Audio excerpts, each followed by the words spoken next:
le Togo traverse une crise politique sans précédent. Alors que l'opposition occupe les rues pour demander le respect de la Constitution, le régime avec à sa tête le président Faure Gnassingbé qui a fait réviser le texte fondamental pour briguer un troisième mandat, a choisi la répression pour dissuader les manifestants. Face à cette violence exercée sur les populations, le Comité sénégalais de soutien au peuple togolais, CSSPT, interpelle la communauté économique des États de l'Afrique de l'Ouest, CEDEAO.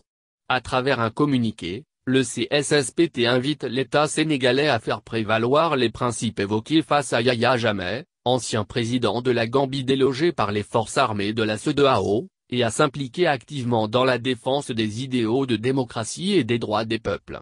Nous interpellons le député Moustapha Cissé Lo, président du Parlement de la CEDEAO, à s'impliquer activement pour un arrêt immédiat des massacres en cours et des intimidations à l'endroit de l'opposition. Les organisations de la société civile sont également appelées à y jouer leur partition. Nous interpellons aussi la société civile sénégalaise, particulièrement les organisations de lutte pour la préservation des droits humains, à participer à la campagne pour l'arrêt des massacres et du déni de démocratie en cours au Togo. Enfin, nous invitons les organisations se réclamant du panafricanisme à faire preuve d'une solidarité active à l'endroit du peuple togolais, qui en ces jours sombres, a besoin du soutien de tous, lit-on dans le texte. En effet, depuis quelque temps, la tension monte entre le pouvoir de Faure, accusé d'usurpation et de non-respect des promesses et des populations rangées derrière l'opposition conduite par le PNP, Parti national panafricain.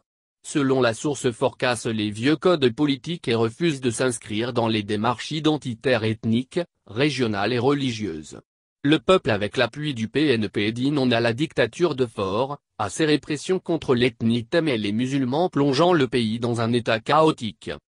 En outre, les manifestants réclament le retour à la Constitution de 1992, adoptée par référendum, qui limitait les mandats présidentiels à 2 non renouvelables et le vote de la diaspora togolaise, précise la même source. Par ailleurs, le Comité sénégalais de soutien au peuple togolais exige la libération de tous les détenus politiques, l'arrêt de la répression et des menaces contre l'opposition, la traduction devant les tribunaux des criminels ayant tiré à balles réelles sur les manifestants ainsi que les commanditaires, entre autres.